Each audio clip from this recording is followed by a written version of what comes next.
So what is this then? Well, this is the BYD Seal U, a new competitor in the most competitive segment of them all, mid-sized electric SUVs. Why do I say that it's the most competitive? Because last year, the most sold car in the world was the Tesla Model Y, an electric middle-sized SUV, just like this one. And in this video, I'm going to tell you why you might want to choose this car over the Tesla. Welcome to Totally Electric, where we test electric cars and talk about sustainable mobility. In this video, we're going to do the ElectroExam of the Seal U.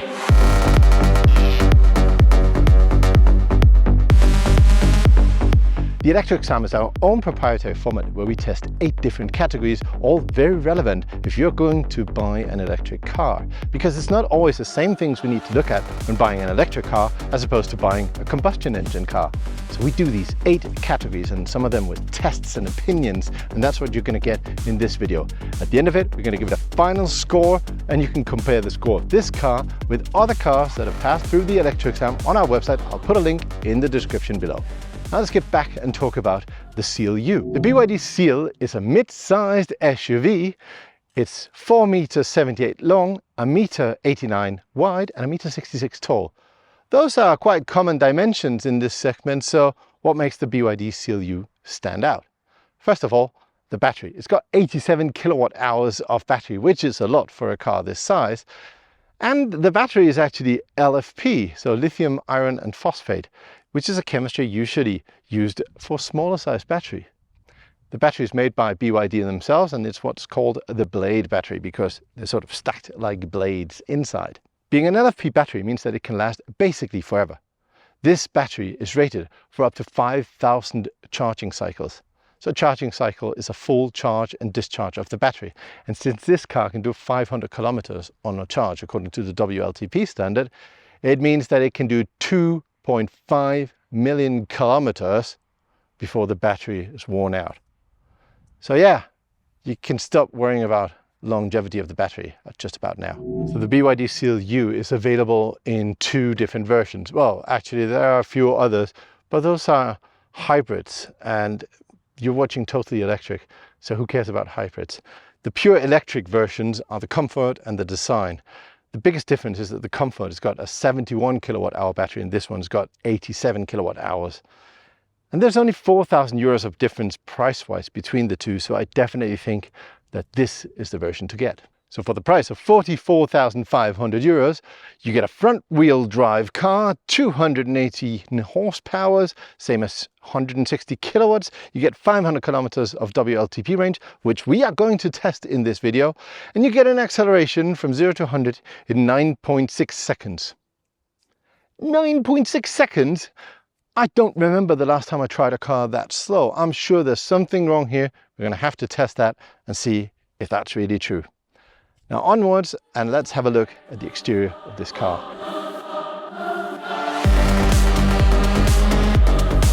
The BYD Seal is part of the Ocean line design that BYD uses. You'll find it also on the Dolphin, on the regular Seal, and on many others, both on the market and yet to come. I kind of like it. I find it modern and sporty. Everything comes together and it's shaped like an X here at the front. It does look a little bit familiar though. This car looks like the love child between a Tesla Model Y and a Porsche Macan, right? It does look a little bit like a Porsche, doesn't it? Maybe it's these fake air vents down here, because they are fake. No air goes in through here. The only thing I dislike about this front is the little camera they've put on here, and it looks like, I don't know, Voldemort's nose or something. We've got radar down here, we've got cameras up there. All of that is for the ADAS system. We've got cameras all around the cars, and we've got proximity sensors, the full kit. I think this looks quite nice. Side profile, they haven't really taken any chances though. They're still using chrome. Funny, that's gone away in many newer modern design or modern cars though. You'll see the skirt down here is quite high so that it slims the body overall. You got bars here on top. You got a little spoiler at the back, antenna up there. But they haven't taken many chances, have they? The design is a little bit, let's say, on the safe side, right? It still looks like the back end of a Porsche, doesn't it? Or is it just me? I don't know, maybe I'm just on about it and it's not right at all. You get big side view mirrors, regular handles, classic stuff. In the back, more standard stuff. Really difficult to say anything interesting about the design here. Not harping on it, I'm just saying it's pretty standard. We can open this electronic lift gate with a button or with the remote control, or we'll find 552 liters, which is an okay space, but it's not the biggest in the segment. Floor is quite high up. We can lift it up and find some additional space down below just for chargers and stuff like that, but not much more. This here, we can pull out. You could put something on top of that there, not anything with weight on it, but I don't know, a hat or a t-shirt maybe. So an okay space, but not amazingly big for this segment of car. There's no way to fold down a part of the middle seat there to sort of stick your hand in and get something out of the back of the car from the inside, or say hi to your poodle or something. The key is a standard 4-button key, and the charge port is located rear right. Also quite standard these days. And it's a nice place, at least for mainland Europe, because if you park next to the sidewalk, your cable would stick out to the sidewalk. But in the UK, it's sticking out on the street.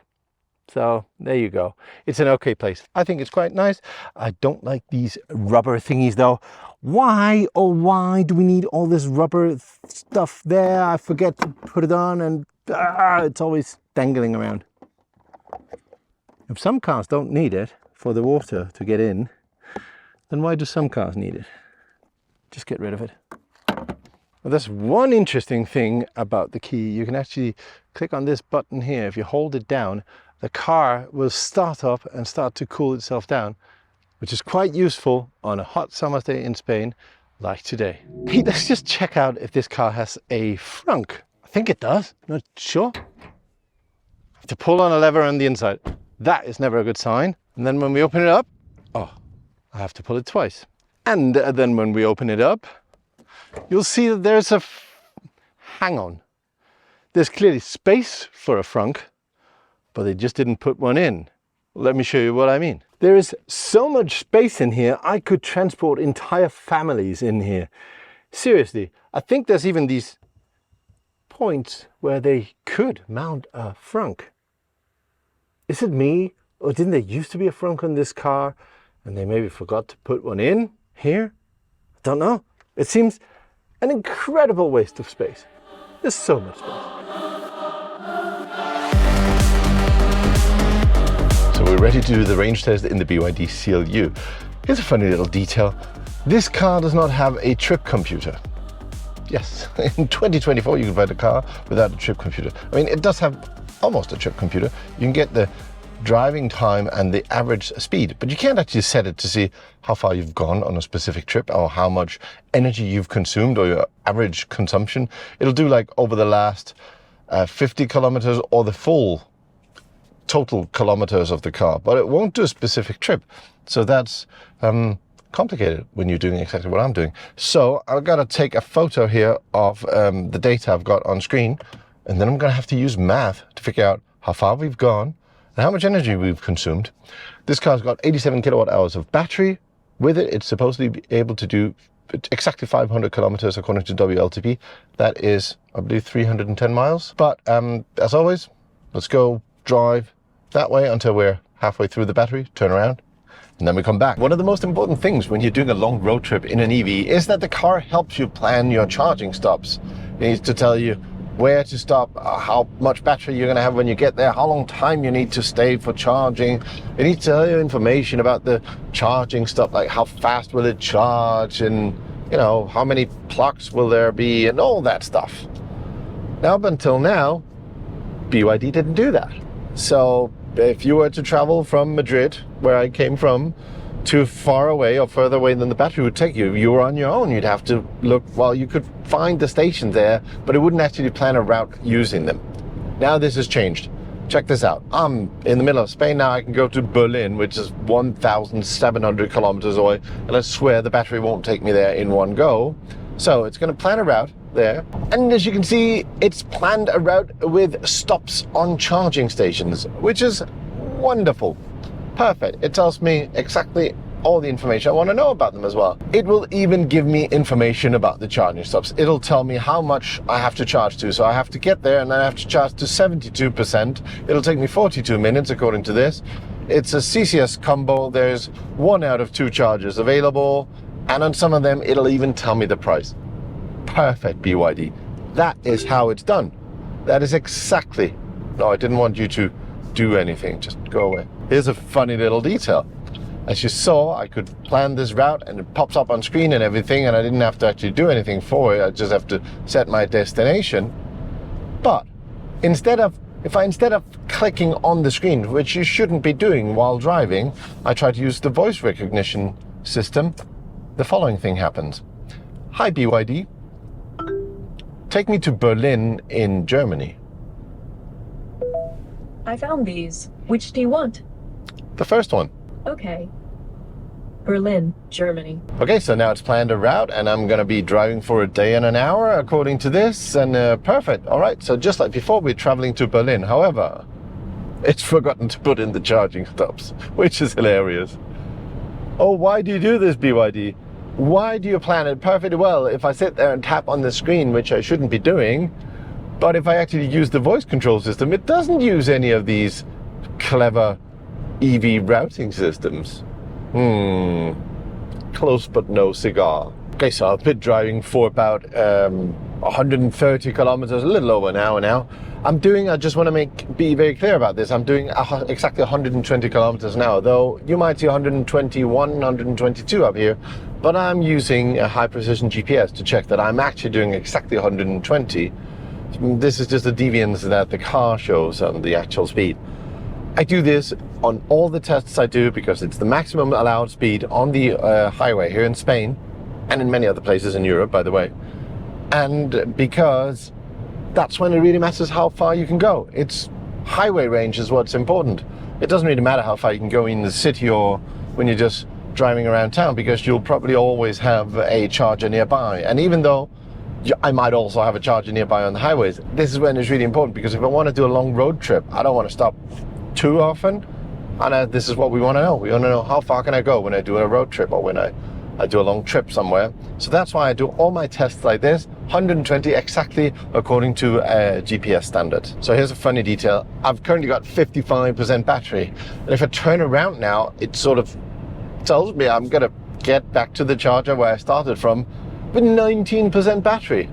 I mean, it's possible. It could be that it's a little bit more downhill, wind is in my favor or whatever.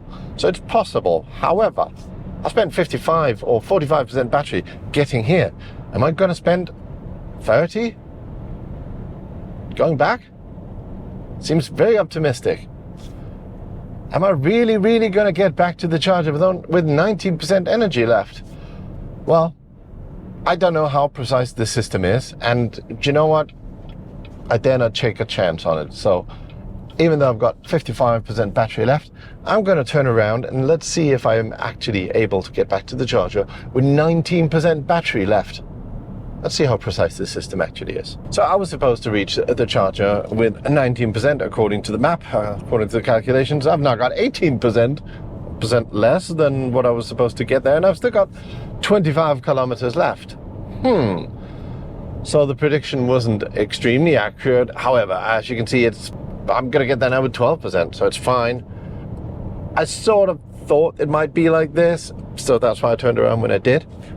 However, it's updated me over time. It's told me, you know, how the percentages were going down, etc. So it's been fine. It's not a massive problem. However, the prediction could be slightly more accurate. Maybe as I've been driving more, it would adapt to my driving style, etc. So maybe over time it would get better. I don't know. I can't really tell. But for now, it was just, you know, it's probably going to be like 7 or 8% off. It's okay. Not great, but it's okay. This is my exit right here. That is my charging station right there. And no, I don't have 19%. I've got 14% left, which isn't too bad. However, I don't want to actually stop and charge from 14%. This test means that I must get there with less than 10% to see how fast it will actually charge. So I'm just going to continue straight for a little while and then double back so I can get back with less than 10% battery. Also, you never know how many extra kilometers are in those little percentages down there at the bottom. It's not always linear. So a good range test will take you, from 100 to well below 10% and see how far you can go on that. Okay, so I am pulling up to the charger right now and I've got 10% left. That's fine. It's a good battery stage.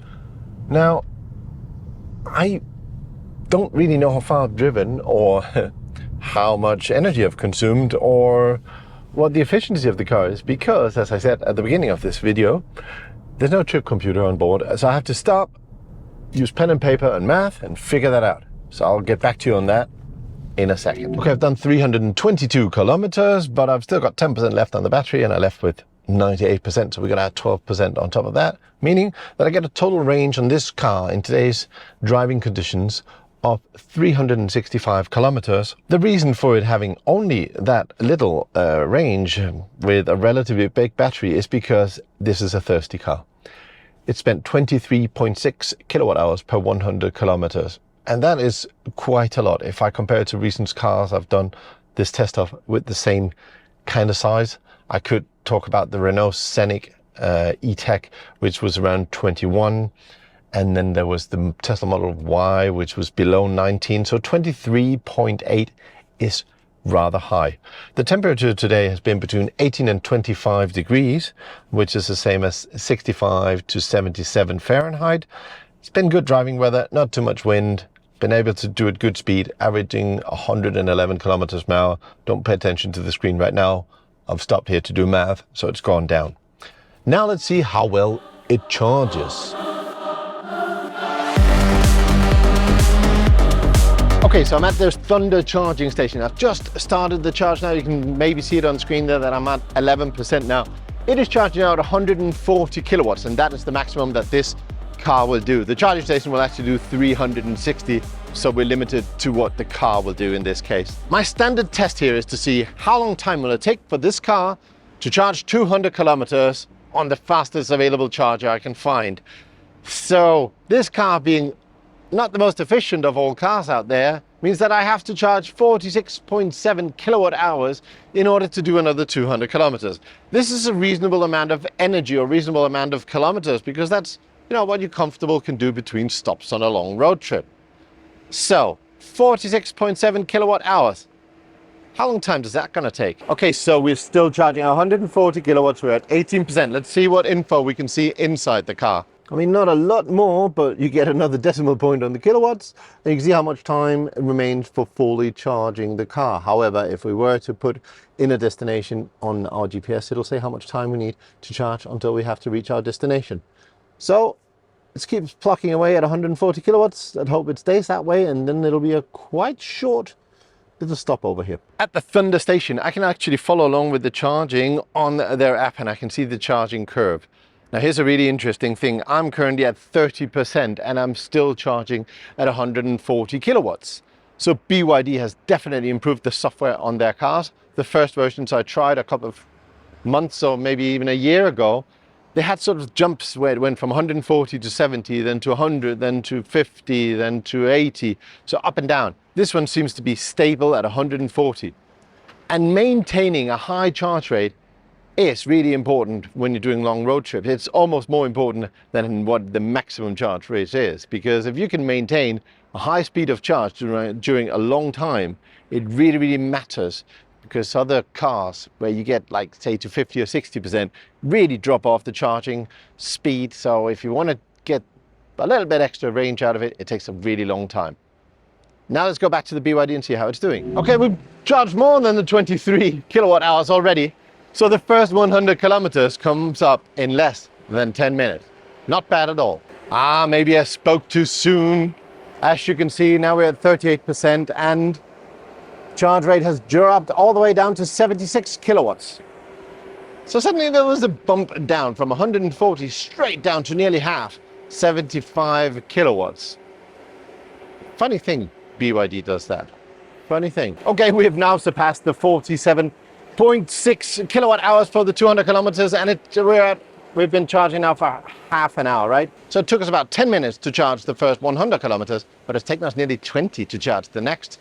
And that's because of the charging curve that this car has. So the problem with it, as you can see from the charging curve I'm gonna put up on screen here, is the first 30% really quickly, 140. And then we're all the way down to 76. So if you need to charge, you know, like me, 200 kilometers, you're gonna be here for around half an hour. So just want to extend the thanks to Thunder for collaborating with me on these videos. I really think that they are some of the best charging posts that you will find, especially in Spain, where there are more than 100 of them. You can pay by credit card, you can register in their app and get a discount on that. You can pay by RFID, by roaming, and even plug and charge straight from your car. You know what? When you're traveling, especially to another country, having a plethora of ways to pay instead of obstacles, I find that to be really important. And that's one of the reasons why I enjoy charging at these Thunder stations. So thank you, Thunder, for collaborating with me on this. Now, I'm gonna go have a snack, and after that, we're gonna see how this car moves.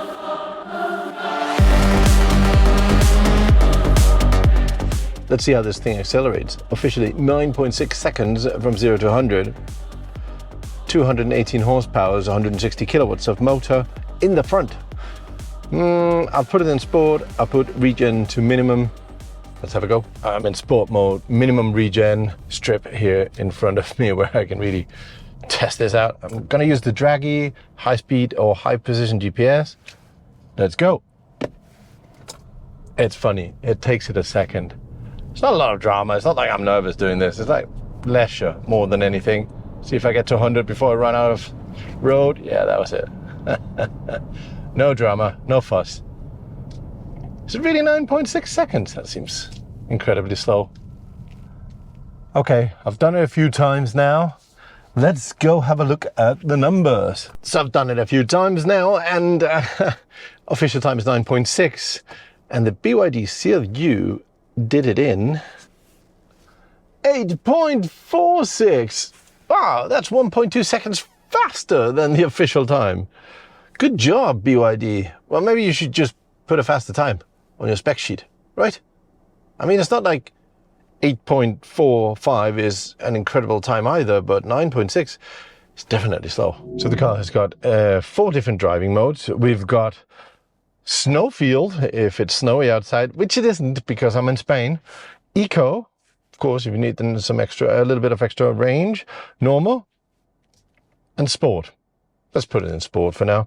And then you have 2 levels of regenerative braking. You have standard and you have high.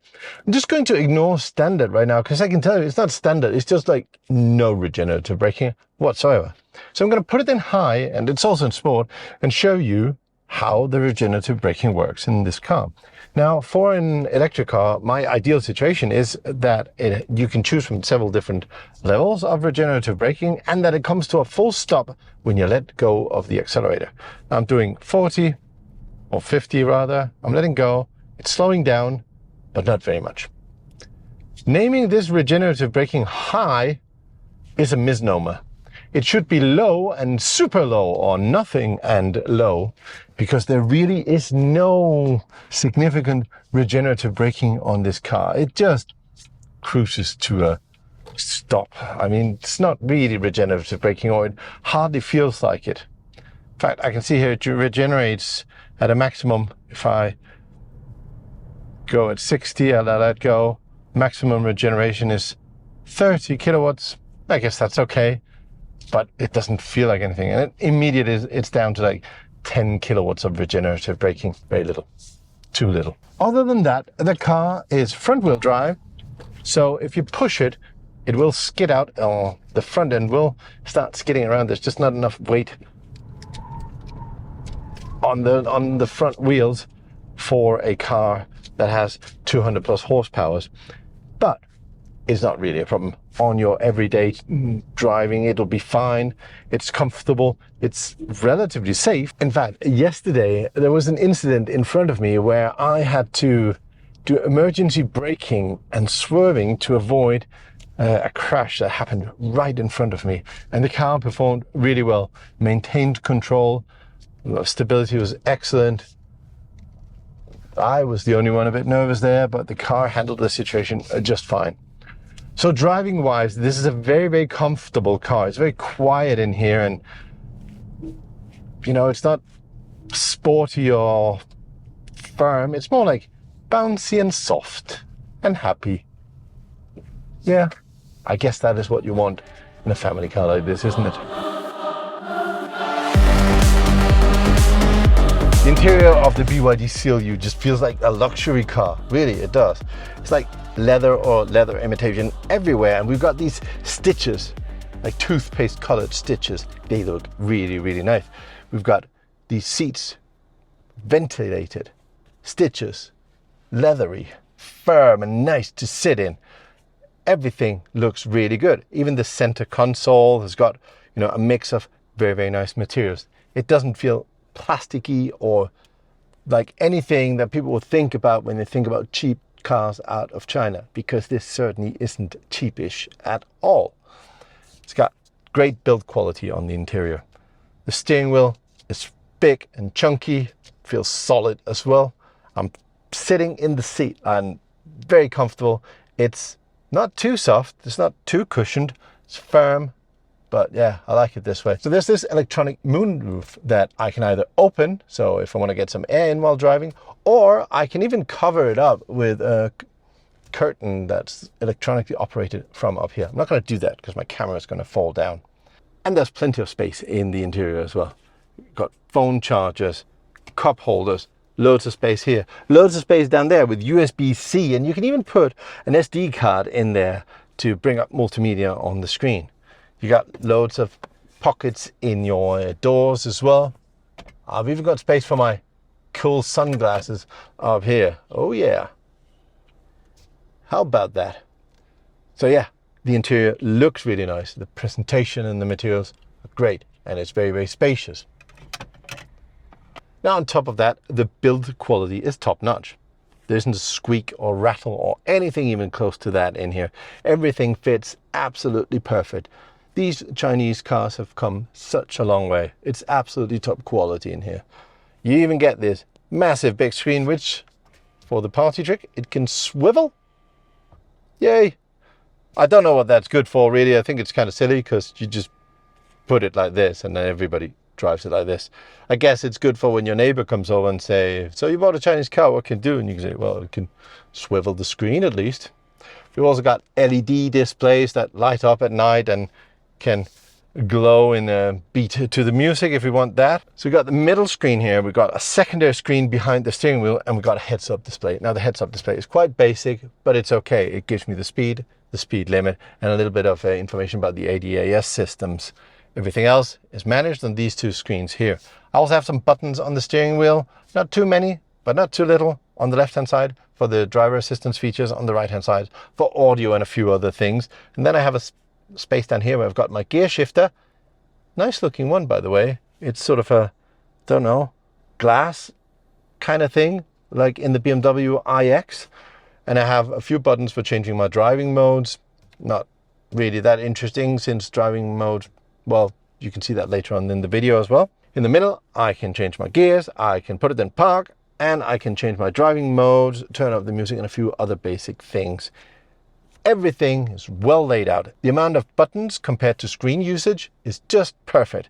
I have everything I need, like on a day-to-day basis, like readily available, and then I can go up here for my multimedia and maps and more complex kind of things. I think this is a very, very good equilibrium between having physical buttons and logical buttons on the screen. So overall, luxurious interior, well put together, and ergonomically really good and well laid out.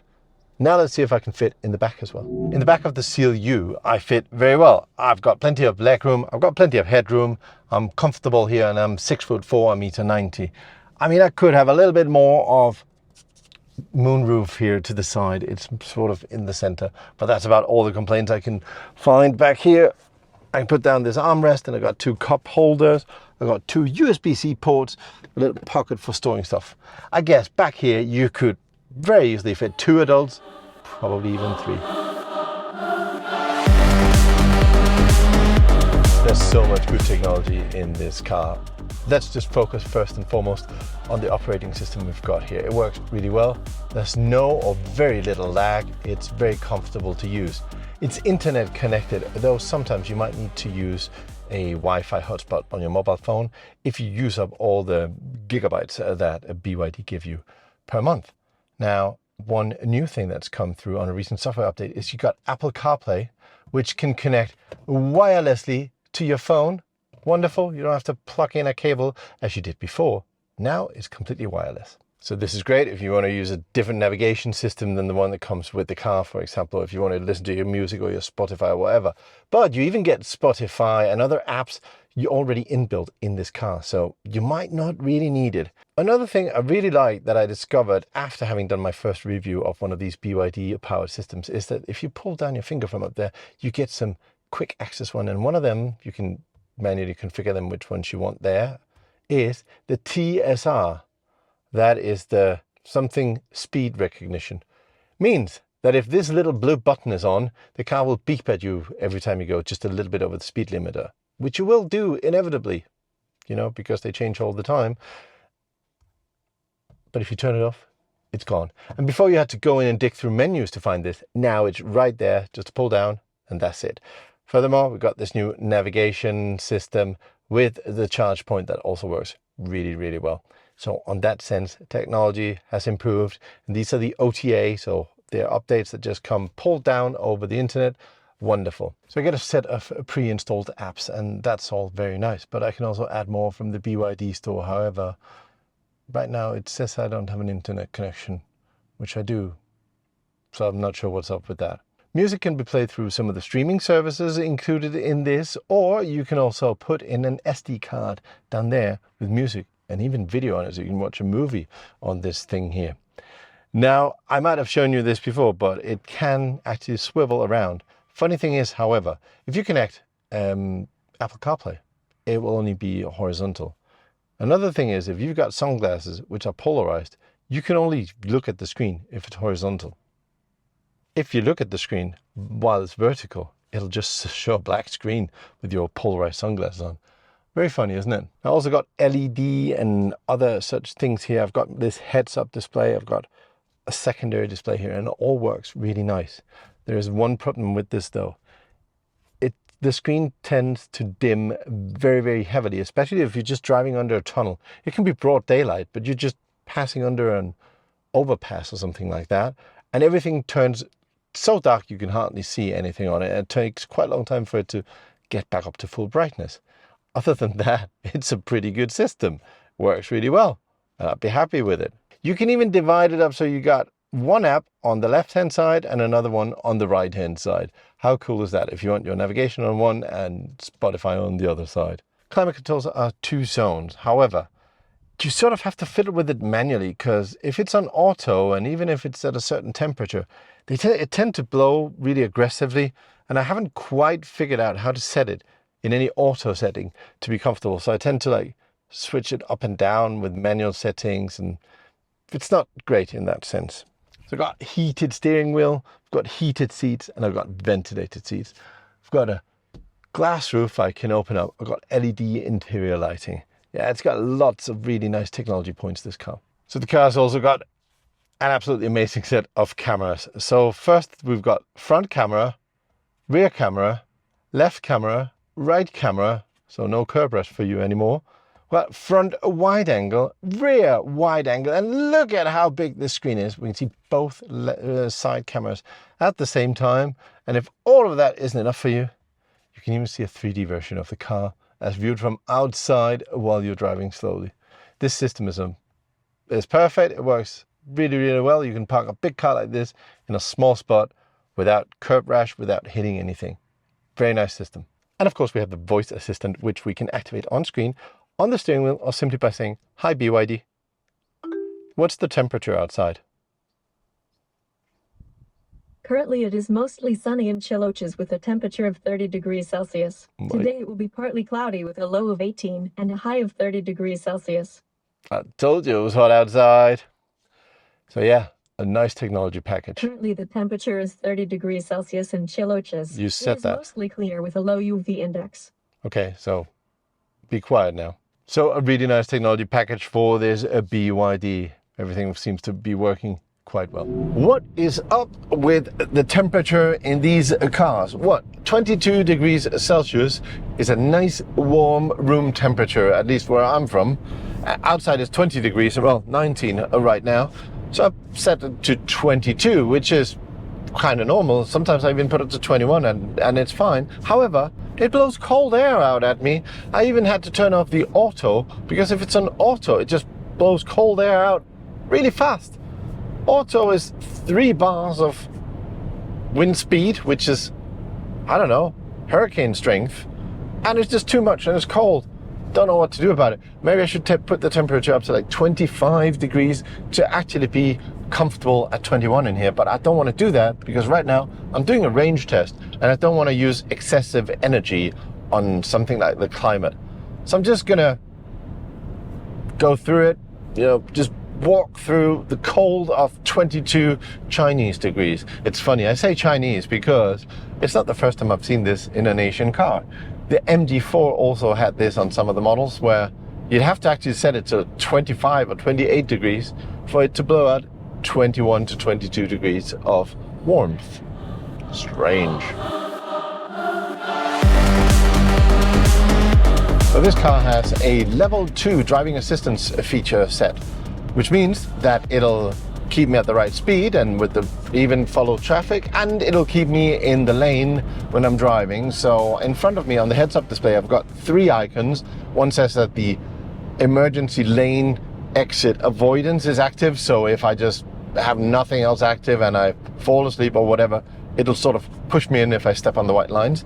Then I have another, which is the speed. So I've had mine set to 122 right now, and it'll maintain that speed. And the third one is a little icon of a steering wheel, which means that I have the lane keeping assist active. So as you can see, the wheel is doing the turning by itself. I don't have to.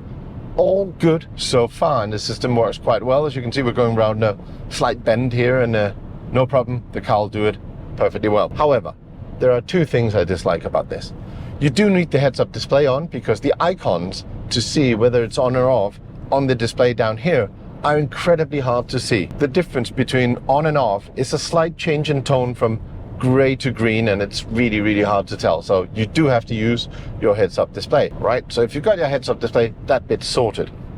Second bit is, the system will turn itself off without warning you. So if you're going around a bend that is a little bit too sharp for it to be able to handle, it'll just turn that little icon off or turn it from green to gray, and it won't let you know.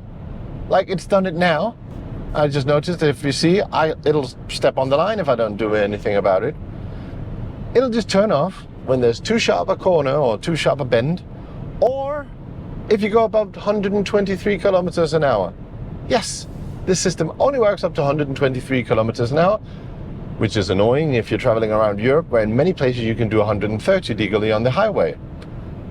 So those are sort of the 2 things I dislike about the system. It turns itself off without any audible warning. Like, it should beep at me when I have to take over or do something. It shouldn't just turn off a little icon. And the fact that the icon down here are really hard to see, so you're forced to use the heads-up display.